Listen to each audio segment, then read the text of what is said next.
Yan guys, ang kapangyarihan po niya yan guys, tubig.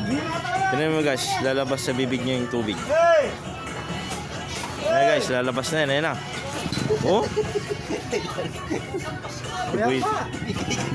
Boy tubig guys.